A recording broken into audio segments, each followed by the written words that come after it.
अस्सलाम वालेकुम। मैं हूँ इरशाद शेख।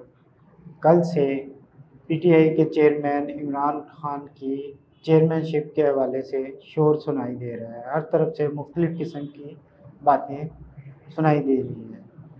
पीटीआई के सीनियर नायब सदर अफजल शेर मरवत ने तो यहाँ तक कहा है कि पीटीआई के अगले चेयरमैन बैरिस्टर गौहर खां होंगे, जबकि पीटीआई के ऑफिशियल ट्विटर की जानिब से इसकी तरदीद कर दी गई है और इसका फ़ैसला आज 2 बजे होने की तवक्को है।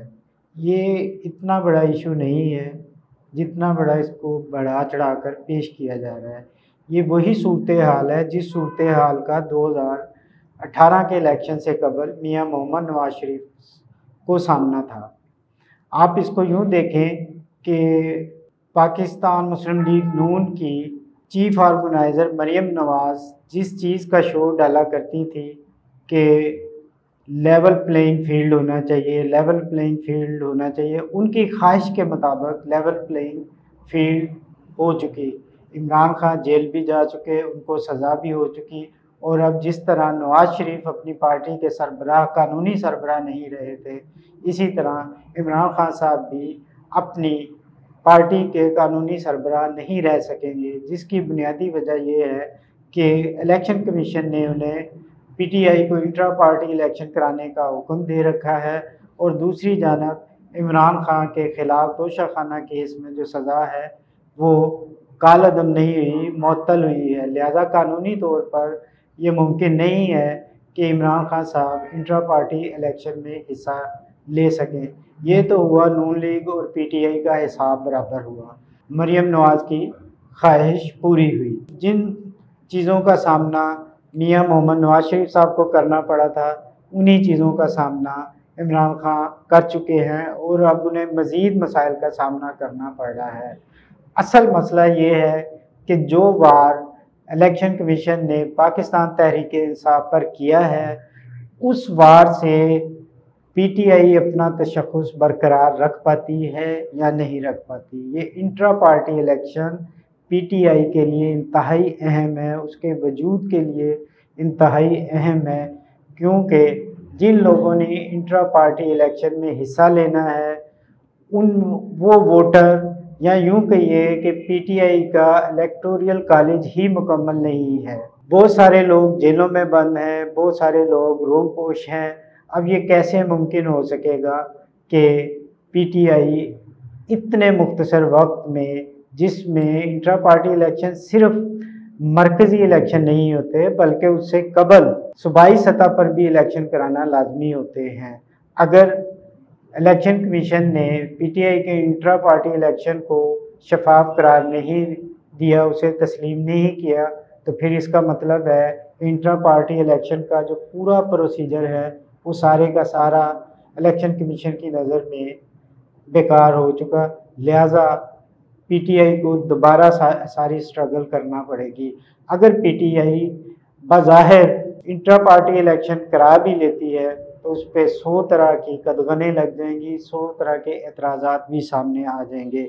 यहाँ तक कि पीटीआई ही के बाद अंदरूनी हलकों का ये कहना है कि अगर पीटीआई ने इलेक्शन इंट्रा पार्टी इलेक्शन करा भी लिए तो इस वक्त जिस इंतशार का शिकार है पीटीआई और जिस तरह उसके अंदर ग्रुप बंदियाँ बन चुकी हुई हैं, तो इस्टेब्लिशमेंट के इशारे पर कोई भी ग्रुप इन नताइज को इलेक्शन कमीशन में चैलेंज भी कर सकता है और ऐसी सूरत में पीटीआई के लिए अपना वजूद बरकरार रखना और 8 फरवरी 2024 के इलेक्शन में हिस्सा लेना इंतहाई मुश्किल होगा। इंतहाई मुश्किल ही नहीं, तकरीबन नामुमकिन होगा। लिहाजा असल बात ये नहीं है कि इमरान खान की चेयरमैनशिप बचती है या नहीं बचती। असल चीज़ ये है कि क्या इलेक्शन कमीशन के इस वार से पीटीआई अपने आप को बचा पाती है, अपना वजूद बरकरार रखने में कामयाब रहती है, या उसका वजूद ही, उसका तशख़्ख़ुस ही ख़त्म हो जाएगा और वो 2024 के इलेक्शन में हिस्सा नहीं ले सकेगी। ये तो है पीटीआई के इंट्रा पार्टी इलेक्शन के हवाले से, जो आने वाले चंद दिनों में सूरत हाल बिल्कुल वाज़ेह हो जाएगी।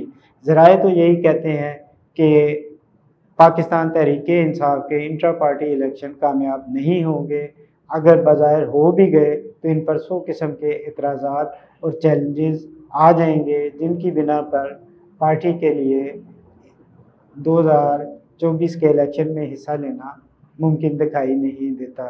दूसरी जानब जो आज अहम पेशरफ्त हुई है वो बलोच तलबा की गुमशुदगी केस में हुई है, जिसमें निगरान वज़ीर आज़म ने पेश होना था, वो पेश नहीं हुए, लेकिन कोर्ट का रवैया सख्त था।